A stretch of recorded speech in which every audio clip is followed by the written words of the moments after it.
Welcome back into the Dead Arm Sports Podcast, coming at you on Thursday, start of week 2 of the NFL season. Have a doozy for you tonight. Probably get into that one a little bit later on here, but it's going to, as always, Joe, kick it off with the question of the day. For those out there, I know there were some that suffered some heartbreak this last weekend with their fantasy teams not getting off to a 1-0 start, Joe. What's going to try and help pick them up here, and what's one of your favorite inspirational quotes? You take 100% of the shots you miss 100% of the shots that you don't take. Wayne Gretzky, Michael Scott. Nice. That is a classic and a great go-to. Mine is going to be, if you think you can or you think you can't, you're right.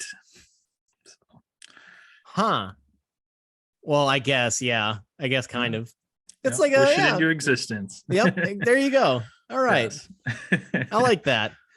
Well, for any of you fantasy downers, if you think you can't win the league, then you're probably right. You probably won't if you're feeling that down after week 1. So yes, long season, and it's just 1 week of the next, most likely 13 weeks. Usually playoffs are starting week 15 if you have a 3-week playoff, otherwise week 16. So plenty of time to turn that baby around. Hopefully you got the waiver wire pickups you're hoping for this week. And yeah, we're here to help you out as well.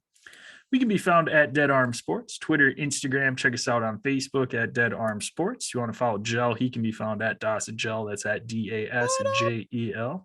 I can be found at Dawson JPEC. That's at DASJPEC. Send us in any questions that you have.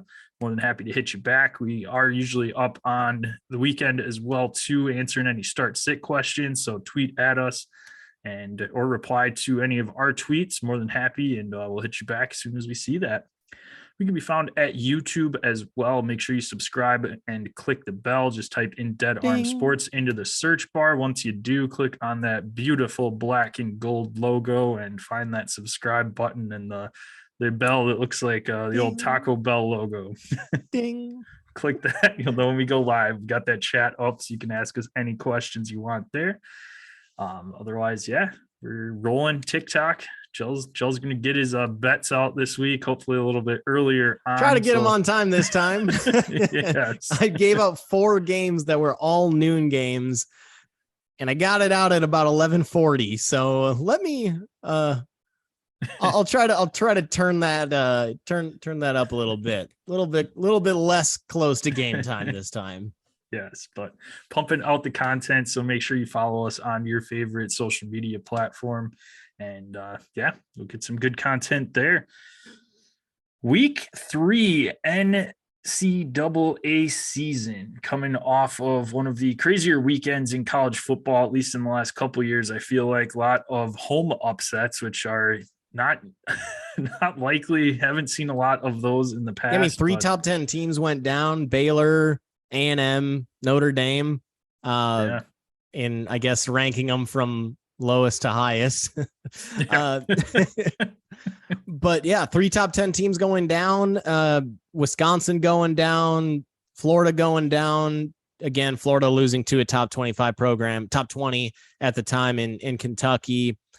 Wisco going down. I thought there was one other top 25 team that lost as well. So yeah, Houston did. That was at 25. But mm-hmm. So yeah, crazy weekend. I don't know. We'll see. That might have been maybe the best weekend of the year. Hopefully not, though. Nah, no chance. No chance. We'll get it going again.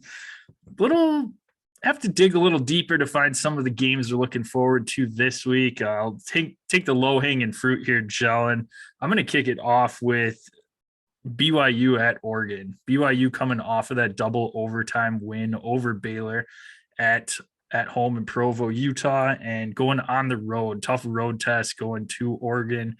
Oregon's off to a 1-1 start, had that absolute shellacking at was it Georgia. At the No, Mercedes-Benz Dome? Yeah, Mercedes-Benz Dome. In Atlanta. Yeah, quote unquote neutral site. I just kept thinking the Peach Bowl, and I was like, what the hell's the name of the stadium? But yeah, no. So I'm not as easy to remember as the Rose Bowl.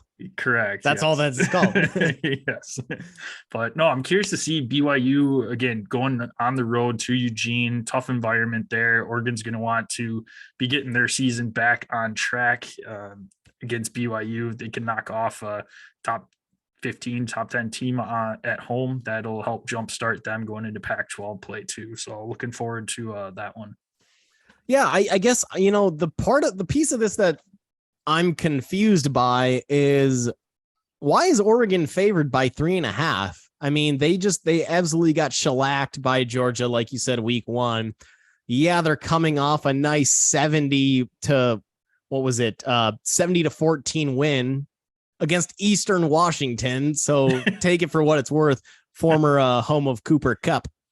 Just a little fun fact there. But I mean, a 3.5 point favorite. Yeah, they're at home, but BYU's coming off that huge win against Baylor. They've looked really good all year. 3.5 points. I don't know. I feel like it should be a pick 'em in this game, or BYU should be favored by a point here more than Oregon by over a field goal. Yeah, no, that's where I was kind of confused by that too. I think ultimately BYU is going to win this game, but I mean, maybe Oregon pulls off an upset at home, but yeah, like you said, I'd pick them at worst. I don't know how they're favored. I mean, Bo Nix hasn't been anything special so far, and he's had his typical career where it's been up and down from his days at Auburn. So God, hasn't he just been? I mean, Bo Nix came in as a really highly touted recruit into Auburn, and I hate to say it about a college kid, but disappointment. Like, yeah. I don't think there's any way to get around it. And, he was supposed to be the guy to save Gus Malzahn's job. And obviously that didn't happen at Auburn. And I don't know. I don't see much out of Bo Nix. Oregon, they lost their top tailback in the offseason to USC. He was the top running back in the Pac-12 last season. So fresh running back. They've got a nice freshman who I heard, kind of reminds some of these, some scouts like a Jaquiz Rogers type, where kind of like a little short, stout bowling ball that can also, good in the receiving game. But I just don't think Oregon can hang with BYU right now. I mean, Jaron Hall, BYU's quarterback, redshirt junior. So, he's been in the program for over 4 years now. He's looked really good, really the last couple of years. And I thought his week 2 last week against Baylor was awesome. He looked really good, extremely composed. He's going to go into this game and not be intimidated by that Ducks crowd, that Ducks home environment. I don't see really where Oregon, I'm not saying they don't stand a chance to win this game. I just don't see why they should be favored. Yeah. Nope. I agree with that. Next game I want to touch on, Oklahoma at Nebraska. No Scott Frost. I'm just ready to see if Nebraska comes out with a little bit more fight. They also, their Scott Frost replacement interim head coach, Mickey Joseph, first African-American head coach in Nebraska football history. So that may give some of the players a little bit of an additional jolt. A lot of times these interim head coaches to begin with can give teams kind of another spark that has been missing, but maybe they'll, think, hey, Mickey Joseph, he's a legit ass dude. He's been bouncing around college football for a while, whether that's in a head coaching position or a high-end assistant / coordinator. But also, I mean, there aren't enough black head coaches out there. And maybe this is something that will, some of the players will really put on a little bit of extra fight to keep him in his position. And, it's just a completely different message that you're getting from a new head coach as well. So I'm excited to see what Nebraska is going to be able to do. If they can, it's an 11.5 point spread. I don't know if that, additional spark is necessarily factored in there, but Nebraska's got a talented team. Casey Thompson, Nebraska's quarterback, has faced Oklahoma a number of times, transferring over from University of Texas. So he knows that Oklahoma defense, that Oklahoma system, some of those Oklahoma players. So I think Nebraska may stand a chance here. I'm not saying they're going to win, but again, I think they can keep. Nebraska's, with Scott Frost, lost a ton of one-score games. Maybe it'll happen again where they lose another one-score game here, but doing it against Oklahoma would be impressive nonetheless. Would be pretty fitting here if all of a sudden Nebraska ended up pulling off the upset the week that they fire Scott Frost. Great. He's so great. I don't know if it's going to happen. I just think it's going to be a down year from Nebraska with this. They'll regroup in the offseason, try and bring in a big coach to restart that franchise up. But I don't think that Nebraska, like I said, I don't think they're going to win. I mean, Dylan Gabriel, OU's quarterback, is legit. I mean, no doubt, but I'm just interested. I'm looking forward to seeing if there is something new out of Nebraska. Yeah. And like you said, Casey Thompson faced them last year in the Red River shootout, and that was a hell of a game, one of the better college football games last season. But yeah, I think it had to be done with the Scott Frost, and it's kind of nice that in a way that Nebraska can just kind of refresh and just move on going into this game. But at the same point, it also kind of takes away from this. Oklahoma and Nebraska haven't met in a long time, and they're renewing their rivalry. And that's all you're going to hear when you turn on the broadcast is Scott Frost and stuff. That's it. It'll be, maybe that's one that I'll turn on and just have it on mute. But probably not a bad idea. Yes. I'm going to move down to an SEC battle and talk about Brian Kelly's first big SEC test. Mississippi State coming into LSU. Will Rogers has already put up 763 yards and 9 touchdowns. Mike 2 freaking Leach, man. And the Mike Leach air raid offense. So I'm curious to see what Brian Kelly's crew can do to try and slow down Mississippi State's offense. Mississippi State, 2-0 start they've had. I know that was your upset pick last week, Gel. Arizona gave them a little bit of a battle there. I was watching that one late into the wee hours of Sunday morning. 10 p.m. 10 p.m. Central Time kickoff. Yeah. Just insane. Nuts. They call it Pac-12 after dark, but Jesus, that is well after dark. Yes. But so they've had wins to start off the season, beat Memphis as well at home. So haven't played any of those scrub teams like in Austin P or anything like that. But freaking Alabama. Guess who they have, by the way? Not Austin P this week. University Louisiana Monroe. Monroe, yeah. Not going to be my upset pick like it was week 1. Louisiana Monroe getting the win over UT, but yeah. But no, I'm curious to see what this is. Brian Kelly's first SEC game, so all eyes at the LSU faithful are going to be on him to see if they can get off to a 1-0 start in conference play. And on the flip side, Mike Leach looking to start off 3-0 and get Mississippi State rolling as well too into some of those tougher games. And I mean, LSU, that's always a tough test going into LSU and to Baton Rouge to win a game. So, Baton Rouge. Yeah. Yeah. So, I mean, looking forward to that. It'll be, like you said, Brian Kelly's first true test with the SEC, with an SEC school. And yeah, Arizona probably, they could have won that game. I mean, their quarterback, Jaden, I don't have it in front of me, but God, he made so many boneheaded plays. He started off the game 3 for 3 and then missed his next 8 throws, which allowed Mississippi State to get 2 straight possessions and scored on both of them.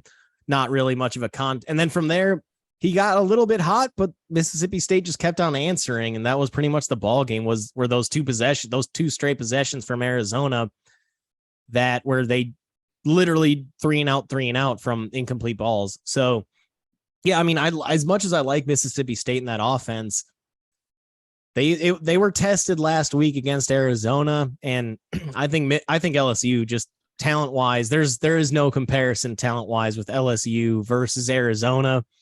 So I think Mississippi State may be in a little bit of trouble going into this week, but it's definitely exciting to see kind of what Brian Kelly's first SEC matchup, how that's going to look, and see if he can hang. I'm going to stick with, I guess I'm going to stick in the South and go Miami at A&M. A&M, a 5.5 point favorite coming off that loss to Is it Appalachian State or Appalachian? I've heard both. I say Appalachian. I've heard Appalachian too. So let's go App State. App State. Yes. We'll go App State here. Coming off that App State loss. I'm just interested to see how they can bounce back or if they will. I mean, Jimbo Fisher at this point, not saying he's desperate for a win or anything, but you can't start the season 1-2 coming off all the hype going into this season. And Boo Birds may come out especially if they get blown out here. And again, they are favorites in this game.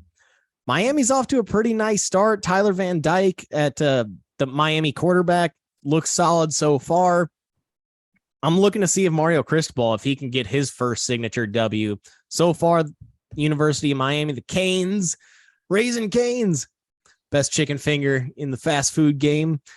See if they can get, God damn it. Freaking thinking about fried chicken tenders makes me lose track where I'm going, but see if Mario Cristobal can get his first signature W. So far, he's played 2 scrubs. Mario and Miami has played a couple scrubs. So be nice to see if he can get a W here and really, plant his flag in that Miami program. Yeah, it'll be interesting. I mean, if you're Miami, I think I would have rather gone into Texas A&M with them having beat App State last week and not having lost because they're all pissed off. Yeah, they're going to be super pissed, and yeah, you're not going to be coming in and sneaking away with a victory here. But no, like you said, Miami's had a couple cupcake games so far, and this is going to be a true test and one of their hardest probably road games of the season. So it'll be interesting to see how Texas A&M bounces back. Still see will how be Tyler Van Dyke goes against that defense too of Texas A&M. So it'll be fun. Yeah, I mean it's definitely the biggest. It'll be the night game of the week, no doubt. Miami at A&M. So got to be excited for that. Of course, A&M loses College Game Day there for the pregame show, but that's all right. Maybe Kirky will end up flying from that Appalachian State campus over to Kyle Field and get his game in for the announcing piece. Hope so. Maybe he'll parachute onto the field. That'd be sweet. In a Buckeye uni. Nice tandem jump. Yeah. Well, that was one of mine. Good thing I wrote down 4 here, Jel. So my last one here, games I'm looking forward to. Not super intriguing teams, I guess, but 2 teams that are having a good start, both 2-0, and that's Texas Tech at NC State. So NC State, Devin Leary's been off to a pretty good start so far this year. And then Joey McGuire's Texas Tech Red Raiders have been looking good, just knocked off number 25 Houston last week, have been pretty quiet. They had a good start or end to their season last year once he took over, but it's just one of those games that I think Texas Tech could give NC State a little bit of trouble on the road, and we'll see. NC State's one of the teams that's fighting for the ACC this year. They've been a team that's kind of been a lot of expert sleeper picks, and Texas Tech going on the road here could give them a nice road victory over a ranked team and propel them into the Big 12 conversation. Yeah, I mean, the troubling part about NC State is that they only in week 1, granted, it's week 1, still working out the kinks, but they only beat ECU by 21-20. That ain't great, but they do continue to climb in the rankings up to number 16 in the country. So I mean, you got to like what you see out of NC State so far, but just that troubling week 1 has, it'll hopefully make for a little bit more of an intriguing game. Do you want to jump into the upset specials? Yeah, we can do that. As alluded to at the end of our last episode, if you listen to that, appreciate you being a loyal listener. If this is your first time here, Jill and I do our NCAA upsets of the week. So each week we're just picking a team. We haven't told the other person what teams we're picking. If we happen to pick the same team, that's totally fine. You get a point if you pick a underdog that is 7 points to, what do we say, 13.5, 14 to 20.5 is worth 2 points, and then 21 and above is worth 3 points. So far, deadlocked at 0-0 here in soccer terms. So looking to hopefully have one of us on the board this week. Why don't you go ahead and kick it off, Jill? I'm sorry, Longhorns, but I got to pick against you again. UT San Antonio, 11-point dogs against Texas in Austin. No Quinn Ewers. I think that's concern number one. Not saying that Hayden Card is garbage. He performed just fine against Alabama, but certainly not as dynamic of a quarterback as Quinn Ewers. So I think there is potential for potentially some turnovers, some just slow offense out of Texas, especially right out the gate. But additionally, I think there's going to be a huge letdown coming off that Alabama game. They got all riled up, all ready to go for that Alabama game. They hung in there all the way till the end, up until Alabama kicked that game-winning field goal.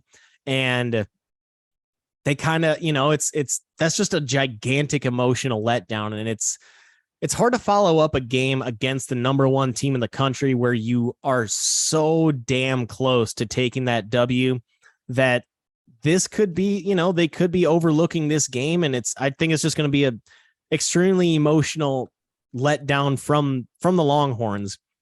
UT San Antonio starting off the year at 1-1 with 2 overtime games to start their season. So I'm sure they're sitting here. They're just ready to stomp on somebody and not play in overtime again. They did start out last season 11-0. So it's a good squad. Yeah, that 11-0 came against some lower level competition, but still an 11-0 start means you got a well-rounded program, a strong overall program. And I think this upset special feels kind of tasty for me. I like UT San Antonio over the Longhorns. Nice. No, I agree with that reasoning. With Texas coming off of that heartbreaking loss against Alabama, it could be a huge letdown that next week. So I don't know. We'll see. That'd be pretty nuts because Texas is a team, even though they lost this last week, they're on the rise. I mean, we had talked about it on our podcast last week. That was one of the games I was looking forward to because it would tell us a lot more about Texas than I feel like it did about Bama. And I think we got that. Texas hung with the number one team in the country, number 2 team, I guess, now with the AP poll, and they hung around. Their defense played pretty good. Granted, Alabama's offense, I think, was worse, and I mean, they hung around too without Quinn Ewers. Quinn Ewers goes down in the first half, and that could have been a totally different game. He looked like he was in the zone on fire until. That's part of what I'm saying is that offense looked genuinely like dynamic with Ewers there. One of my guys that I have to say is trending up. I went into this season kind of not iffy on Ewers necessarily. Well, I guess kind of iffy on Ewers. Yeah, because I heard some offseason reports that, maybe he didn't perform that great in camp, still won the starting job, but there were some question marks about him coming into the season. I think all those questions were answered the way that he played pre-injury, that, this guy, he's got balls. He will go deep, which I love, which you don't see a lot out of a lot of college quarterbacks, having the balls to go deep, especially against an Alabama offense. But he is a really nice deep ball. That offense looked really good with him out there. Once he went down, there just wasn't anything special. There was no spark. And I guess that has me a little bit worried about that Longhorns offense going into this week. Yeah, the Longhorns, they're going to be in good hands for the future. Quinn Ewers and then Arch Manning coming in. And then Arch, next year. So yikes. Nothing to worry about there other than apparently Roadrunners. Got to watch out for them this weekend. My upset of the week is also going to happen in the state of Texas, and that is Kansas going on the road and knocking off the Cougs. Houston's a minus 10-point favorite at home. Kansas put up 56 points against Tennessee Tech and another 55 against West Virginia the next week. So pretty decent offense right now, being led by Jalen Daniels, has 408 yards, 4 touchdowns, 1 interception, added another 114 on the ground so far. But Kansas's coach, Mr. Lance Leopold, Wisconsin native, Jefferson High School quarterback. Ooh. And if you remember right, 6-time national champion at UW. So he was the head coach there during Whitewater's huge run. So just moving up the ranks and has that Kansas program off to a nice 2-0 start. Kansas team that knocked off Texas last year. So I like Kansas going down to Houston and coming away with the victory. You think there's any chance that Lance Leopold, given just the proximity, Kansas, Nebraska, maybe he takes that leap at the end of this season if he continues to put on a decent show here? Yeah, I think I saw an article on ESPN. They kind of listed off some of the top candidates for that, and he was on that list. So along with Jim Leonard. So Jim Leonard better not go anywhere. Paul Chris needs out. We need Jim Leonard in. He needs to stay. That boy needs to stay. I love the Kansas Jayhawks fight song. Guess what it's called? Rock Chalk Jayhawk? Or is that I'm a Jayhawk. Oh, okay. Nice. Very nice. Nice. I guess I didn't realize that they'd put up 55 plus in both their games. That's something that we haven't really seen out of Kansas football maybe ever. So, so that's pretty impressive. I got to give it to you. I do like that. Houston though, coming off a loss.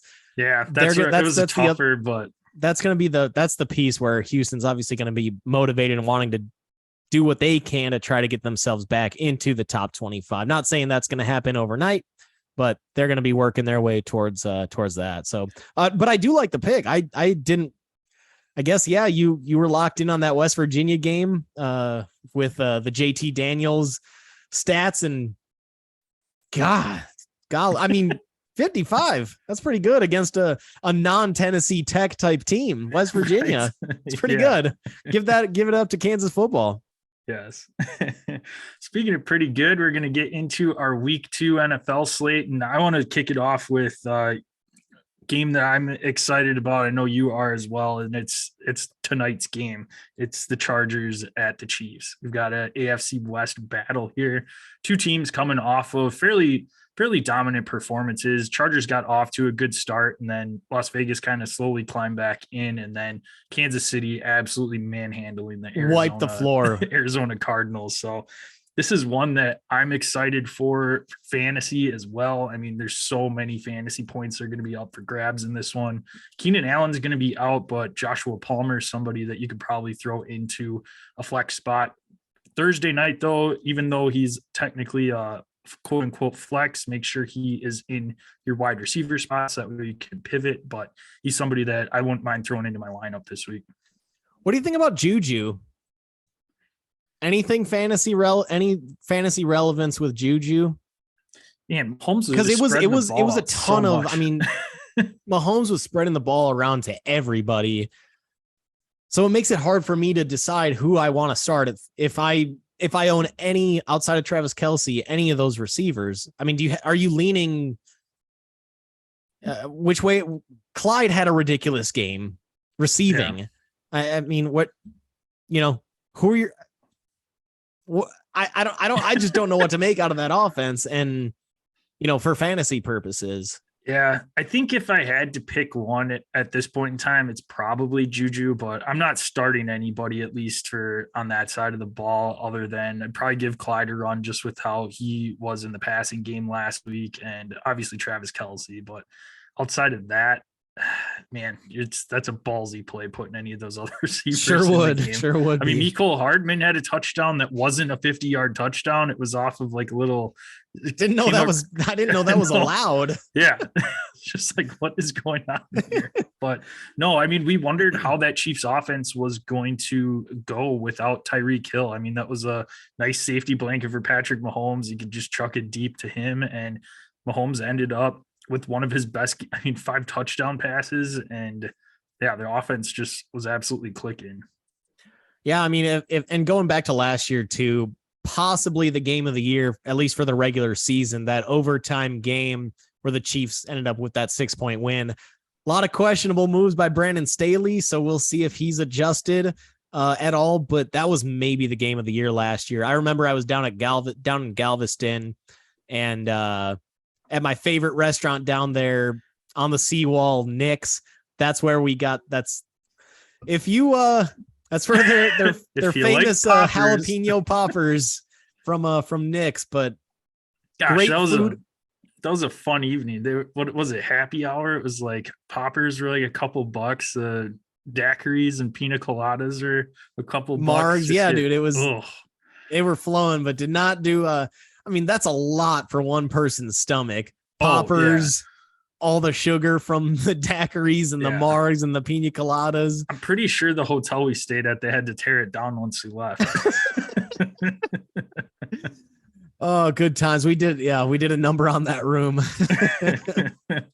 But I mean, game of the year, arguably the game of the year in the regular season last year, Chiefs Chargers in December. So we'll see if they can repeat, but obviously the hype is going to be loud. This is Amazon's first regular season game as well. So we'll see the old Michaels and Kirk Herbstreit duo. So that also adds a little bit of a little level of excitement to that game. Yep. How was out of curiosity for the listeners too, how was Buck and Aikman last night? I had it up on my laptop on mute, so I didn't. I mean, they were the same old. Nothing changed. I mean, I don't know. They are who they are. They are who we thought they were. One of the all-time quotes ever. Holy shit. R.I.P. Dennis Green. Indeed. I'm going to move over to probably what's going to be a lot more boring of a matchup, and that's going to be, at least scoring-wise, and that's going to be Miami at Baltimore. Both these teams faced the lowest of the low in the AFC East last week, with Miami facing the Patriots' dreadful offense and Baltimore facing the dreadful offense of the Jets led by Joe freaking Flacco. So both teams put up great performances, but defensively, but can they do it again this week? I guess I'm really interested in this. Miami only scoring 13 points on offense. That final, they did have a pick six, or maybe it was a scoop and score. But Miami's offense, which is supposed to be dynamic this year, bringing in, offensive head coach Tyreek Hill, who looked awesome. I mean, he got a ton of targets. Jalen Waddle had a nice long touchdown. So that offense looked more dynamic, but they still only scored 13 points on O. Granted, they were up early in that game, so they didn't really it's not like they needed to try to run up the score, but still 13 points on offense, not going to get it done against Baltimore, where Lamar Jackson looked like he is worthy of a very, very large contract. He didn't miss a beat. Really nice deep ball, long touchdown to Rashad Bateman. So we'll see do you think Rashad Bateman, deep threat potential, knowing that he's finally got that deep ball, him and Lamar maybe have a different level of chemistry this year. Do you think Rashad Bateman is somebody that you can look forward to as maybe not an every week starter, but maybe a matchup dependent wide receiver 2 type of, and weekly flex play at this point? Yeah, I would say a weekly flex play. He had a nice, like you said, long touchdown last week. He was getting a few targets. Granted, quiet game from Mark Andrews. I think the Jets were just kind of gunning, saying, all right, well, you're going to let us, or we're going to make you beat us with somebody else. And that happened with Bateman, and wide receiver 2, Devin Duvernay, had 2 touchdowns as well. So unbelievable. Coming out of nowhere. He's been in the league. I think this is his 3rd season now. So it's nice to see him get a couple touchdowns there. But no, Bateman's somebody that I'm comfortable on my flex. I mean, Lamar, again, he's going to be peppering Andrews with targets, but I think he's going to have to find somebody else. And Bateman had a slow start to last year. He was injured to start off the season, but he came on a little bit down the stretch. No more Hollywood Brown there, so he is their wide receiver 1. So no, I'm good with that, and I like this matchup a lot. Fun fact: Tua is 4-0 in his career against Old Bill up in New England. So that's a fun stat there. Tua's never lost to Bill Belichick. So. I mean, it's so weird. Belichick, even with Brady, always had some weird games against Miami, especially like late in the year. Thinking about the oh, what was it? When they had Gronk back to try to defend a Hail Mary, and Miami did one of these, underneath, pitch it around, schoolyard bullshit plays. And Gronk was the last man trying to defend him. And he looked old. He looked old and broken trying to stop that play. But it's like, there's always some weird fluky thing with, or maybe not a fluke at this point if Tua's 4-0 against Bill Belichick, but for some reason, it's like the Dolphins seem to be Bill's kryptonite within that division. But no, going back to this one, just, Miami's got two sweet corners and Xavier Howard, Byron Jones. Steve Lamar can light it up again because he put up some really sweet numbers, but it was against the Jets. I'm going to move over to another high-scoring game, or what I think should be a high-scoring game, and this is the Monday night battle, Vikings at Eagles. Nice one. I think it's going to be absolutely fantastic. You're going to have a ton of fantasy points. I'm comfortable pretty much starting whoever you want to in this one, especially with it being on Monday night. But I mean, Justin Jefferson, one hell of a week to kick off the season, 2 touchdowns and 160 yards, I think, last week. And just not too shabby. Yeah, well, the Packers they just decide every time Justin Jefferson's on the field, it's like, we don't need to worry about him. Yeah. That's going back to his rookie season. I don't understand it. I never will. Jair Alexander actually had some in an interview Monday or maybe it was Tuesday, where he said, this was a coach's decision. My thoughts, my abilities, but it was ultimately the coach's decision to play our scheme or whatever. I don't have the exact quote, but it was along those lines. And that would have been nice because when Jair Alexander, top 3 corner in the league, if not the best corner in the league. So I don't understand what the Packers are trying to do with Justin Jefferson, but let me kick it back over to you. Let you finish what you were going to say. Sounds good. I'm curious to see Adam Thielen, quiet game against Green Bay, but I think he should bounce back in this one again. I think there's going to be a ton of points, and I'm excited for the Eagles side of the ball. We saw a nice offense. Granted, they almost blew it against Detroit. Detroit did come back and climb back, but Jalen Hurts had a nice day, had a rushing touchdown, could have had a couple more too. I mean, Miles Sanders, Kenny Gainwell, Boston Scott all punched it in from inside the 2. So Jalen Hurts could have had an absolute monster day there. A 3-headed vulture. Yes. But AJ Brown, like you had mentioned last episode, was getting peppered with targets. So he's somebody. What do you think about Devonta Smith? He didn't put up any fantasy points this last week. I mean, he was obviously somebody that Jalen Hurts found a little bit of chemistry with last season, but with AJ Brown coming over, Jalen Hurts more run upside, I guess. Is Devonta Smith somebody you're worried about if you're banking on him as a solid flex play for you this year? I'm not. I would not be comfortable starting him, honestly. I wasn't a big fan of him in the NFL coming out of the draft. He's so small. And I mean, what he was able to do at Alabama, his best skill set was being able to get open. But that's, it's NFL speed versus college speed. It's NFL talent versus college talent. And you saw the immediate impact that AJ Brown has had. He's a big dude. I mean, if you were to stand AJ Brown and Devonta Smith next to each other, Devonta Smith looks like a child. I mean, so I was never a really big fan of, him going in the top 10 just because of that. There's not a whole lot of small wide receivers that you see out there that are real game breakers. And look at who's dominating in the league. It's Devontae Adams, DK Metcalf, AJ Brown, all big dudes. Tyreek Hill, he's an athletic freak, but Devonta Smith doesn't have Tyreek Hill speed. So that's where Devonta Smith can't make up for his size, his slight frame. He doesn't have elite speed. Cortland Sutton, we saw the kind of impact that he made on Monday night. He's a big dude. It's, those are the receivers that are dominating in today's league and have always dominated are those bigger receivers. And So now with AJ Brown being the very, very clear number one target for Jalen Hurts, I don't think Jalen can support two wide receivers. I mean, Dallas Goedert's getting work too for Philly. Their entire offense is kind of based on, primarily the ground game and then AJ Brown. I don't see what kind of work is going to be available really for Devonta Smith to be an impact player. Yeah. No, I agree. He's somebody that I'm not necessarily dropping him, but just kind of hold him on your bench for now. He's a hold, but I'm certainly it's going to be a wait and see for me on sure. Devontae. Yeah. Yep. Okay. I mean, I love that game. It's going to be so many damn points. It's going to be a ton of fun. Yeah, by the way, 2 Monday night games this week.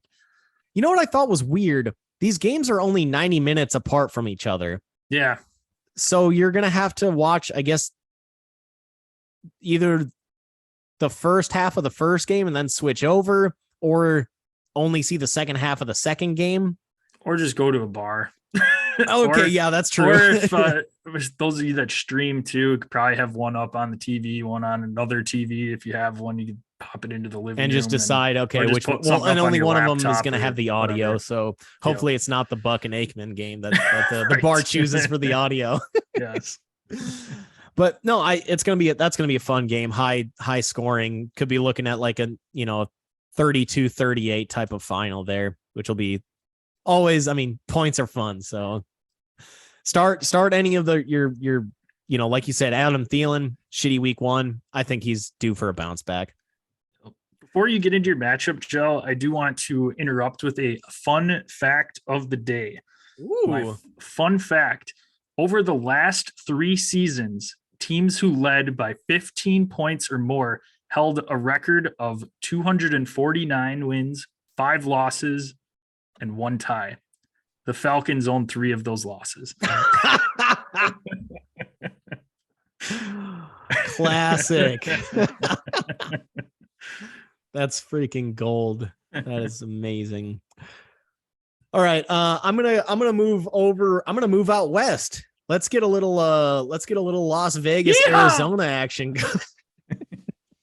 Let's get a little Arizona, Las Vegas action going on.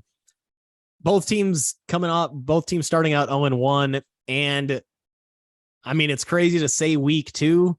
This is kind of a must win for both teams. Maybe less for Arizona because that division started off so poorly, with Seattle being the only team that won in that division. But still, you got to assume that that's going to change. And, the Niners, Rams are too good to, you can't just start off the season 0-2 and expect to win that division. So, and for Vegas, in the most competitive division in the league. So, with the Chiefs, Chargers, and Broncos there. So Raiders absolutely cannot start out this week 0-2. So both teams are desperate. It's going to be interesting to see 2 offensive coaches going at it. Josh McDaniels versus Cliff Kingsbury, 2 quarterbacks that I think they're top 12-ish in the league, and Kyler, Derek Carr. Obviously, you've got, Devontae Adams. He looked sweet in week 1. And then on the Arizona side, I think they're still trying to figure out that. I don't know what to make of that game against the Chiefs. I mean, it was such a just absolute trouncing by the Chiefs. I don't really know what to make of the Cardinals. If you get off to such a poor start, it throws off your entire game plan. So I think it'll just be interesting to see how those 2 teams stack up. 2 teams that are really in kind of desperation mode already.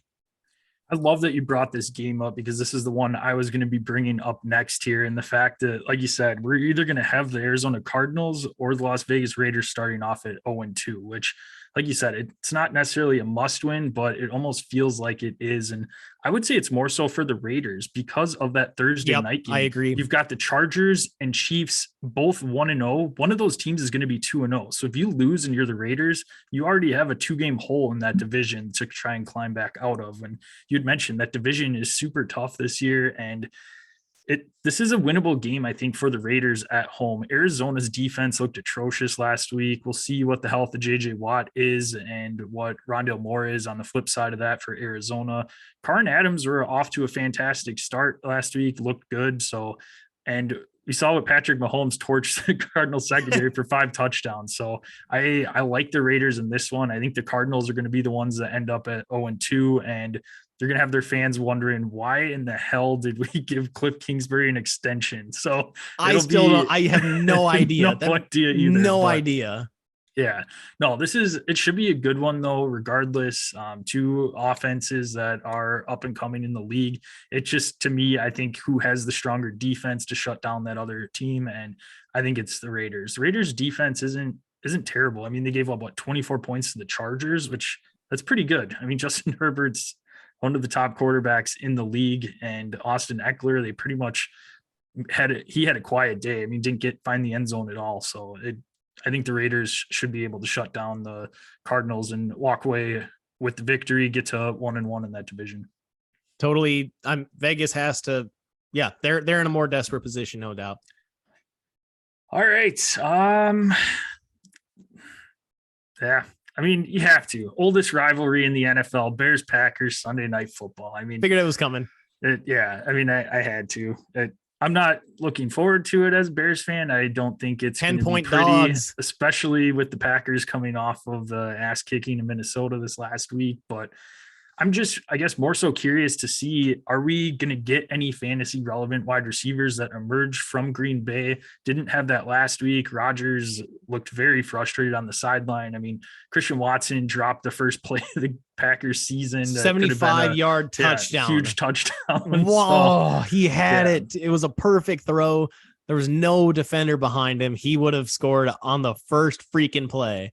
Yep. Right through his hands. Tandem AJ Dillon, Aaron Jones looked pretty solid last week against a pretty stout Minnesota run defense. So I don't foresee any issues, at least in that aspect of the Packers offense. But like I said, in our last episode, the Bears defense was swarming back to like the Lovie Smith days, where I really liked that. You got a big effort trying to tackle guys. They're actually trying to tackle the player instead of just going for the ball and miss tackles. So they get the guy wrapped up and then somebody else would come in and punch the ball out. So I'd like to see that. And I want to see what the Bears offense looks like on not a field that is a slip and slide. So let's see. Hopefully Green Bay is a little bit better than what Soldier was this last week. Again, not skeptical. Crazier things have happened, but just curious to see. I think we'll get a little bit more of a true look at what these teams are going to look like for the season. Yeah, I think it's going to be the Aaron Jones, AJ Dillon show. I don't think the Packers are going to necessarily have to whip it around to try to win this game. I think if they just, you saw Aaron Jones and AJ Dillon both incredibly involved in the passing game as well this past week against Minnesota. I think they can go in with a very similar recipe offensively and probably score a few more points. Probably, and they're not going to be facing that Minnesota offense. It's a Matt Eberflus offense. So just limited weapons. I think it's going to be an ugly game. I think it's going to be low scoring. Yeah. I think you could be looking at a 17-9 type of a victory for the Packers. 10-point favorite. That's a little bit too much for me. I'd probably lean on the Bears there. Take the 10 points. But yeah, I guess I gotta go Green Bay in just an ugly game here, but it'll be a fun one. Night games are always fun. Just a quick hitter for my final one, New England at Pittsburgh. And this is going to be, I might just be doing this all season long. Best bet of the week. Take the under at 40.5 as your total. Mac Jones versus Mitch Trubisky. I don't see how we get to up over 40 points. I mean, the way that New England's offense looked last week against Miami, they're now facing a Pittsburgh defense. Even if it is without TJ Watt, you still got Minkah Fitzpatrick on the other side, Cam Hayward. Miles Jack is also a newcomer onto that Steelers defense. So that defense is no joke. And on the Pittsburgh side of the ball, yeah, they look just fine in the first half. But we saw what they did in the second half, which was absolutely nothing. So I don't see how either of these teams gets above 20 points. 41 points. Feels like a lot for a Mac Jones versus Mr. Trubisky and against Pittsburgh. and New England's defenses. So just a quick hitter there. That's my best bet of the week. Yeah. No, I agree with that. I would go under all day on that. Najee Harris potentially going to be limited. He says he's going to be playing. He so got keep hurt an eye late on in that that game. for That's right. fantasy purposes. Again, we're recording Tuesday night, so you might know more when this comes out on Thursday. But as of right now, he's questionable, says he's going to play. TJ Watt sounds like he's going to be out for 6 weeks, avoided completely tearing the ligament on his pec, but does have a torn pec that he's going to be rehabbing. And we saw what the Patriots offense looked like. So yeah, Yikes. Under hardcore. I've got one quick hitter too before we jump into our Drew locks. And will the streak end, Gel? Can the Colts win in Jacksonville for the first time since 2014? How is that possible? How is that possible? I mean, I get they've had all that. They've had a ton of quarterback turnover, but damn, can't get it done with any of these guys. Right. Insanity. Yep. So little revenge game for the Colts too. The Jags ended their playoff hopes last year in week 18. So. All right, everybody's favorite time of the week. It is time for our Drew Lock picks. If you are new to the show, how this works, this is our big fantasy segment. I would say each week, Gel and I pick a quarterback, wide receiver, running back, tight end. Last week, Gel got first pick. I'll get first pick this week. Once you pick a player, you cannot use them again. So you want to use a little strategic element to this. Recap. Last week's score, Gel got the upper hand, has a roughly 5.6 point lead, got 36.8 points. I am rocking 31.18, do half point PPR format. So that's what we're rolling with here. And with the first pick this week, there's a lot of juicy matchups here that I like, but I'm going to go with maybe a little bit of a surprising one. I think I might have been able to get him a little bit later, but I'm going to rock Derek Carr going up against Arizona. We saw Patty Mahomes absolutely torched them last week, and Derek Carr looked pretty solid last week. Loved his target Devontae Adams. And again, Arizona's secondary is atrocious. So I like Derek Carr this week. You're not going to be able to use him a ton. It's more matchup dependent, I would say, for the most part, but I think this is a very, very good matchup for him. So I'm going to lock in Derek Carr this week. I like it. And I like it so much that I'm going to go with his teammate, tight end Darren Waller, as my tight end of the week.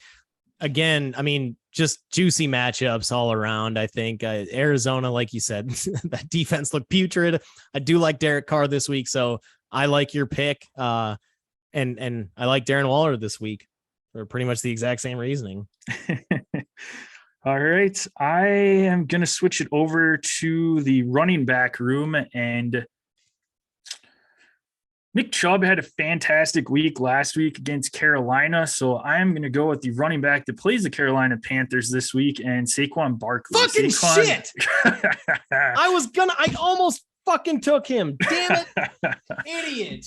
Saquon had an absolute baller week last week against Tennessee. Looked back, and yeah, Carolina gave up a ton on the ground to Nick Chubb. So I like Saquon just absolutely tearing it up this week against that Panthers D. Why do I do this to myself? I was gonna take him, and I didn't want to give you a Waller stack. I overthought it. Freaking stupid idiot. Well, damn it. That's also strategically terrible because now that leaves me. All right. I'm going to go Michael Pittman here as my wide receiver, who you couldn't have taken anyways. He's going to be my wide receiver one. Michael Pittman facing Jacksonville, put up some really good numbers last week against Houston. I don't see why he's going to slow down this upcoming week against Jacksonville, unless, like you said, Jacksonville's able to shut down that Indy offense at home again. Nice. Well, I am busting out the big guns here. I'm going to pick a tight end that is in the Thursday night matchup, and that's Mr. Travis Kelce against the Chargers. So I like him a lot this week. Going to be a lot of points put up in this one, and no better weapon than Patrick Mahomes' favorite buddy, Mr. Travis Kelce.